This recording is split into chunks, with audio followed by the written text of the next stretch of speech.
সিদ্ধ চিকেনটা আমি এবার হাতের সাহায্যে এরকমভাবে ম্যাশ করে নিলাম।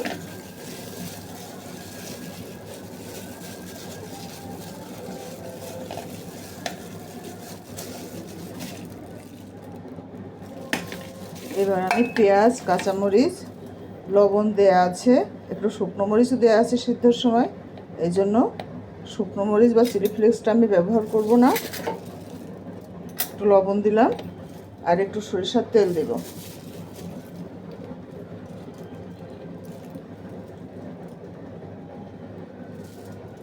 খুব বেশি না, সিদ্ধ করার সময়ও আমি একটু তেল দিয়েছি। তেলটা যত কম খাওয়া যায় ততই স্বাস্থ্যের জন্য ভালো। যথেষ্ট আমি চেষ্টা করি খাবারগুলো হালকা করার জন্য, তেল মশলা কম দেওয়ার জন্য।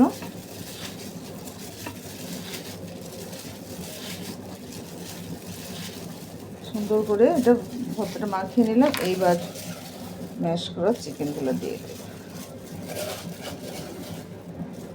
খুবই টেস্টি হয় এভাবে রান্না করে খেলে, ভর্তা করে খেলে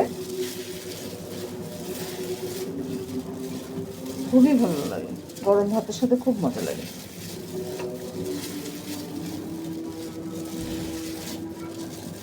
একেবারে পারফেক্ট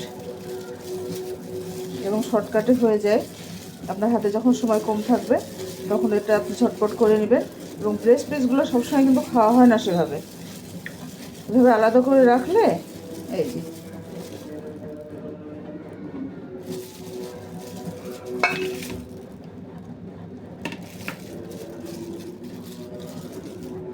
খুবই আমি লুক।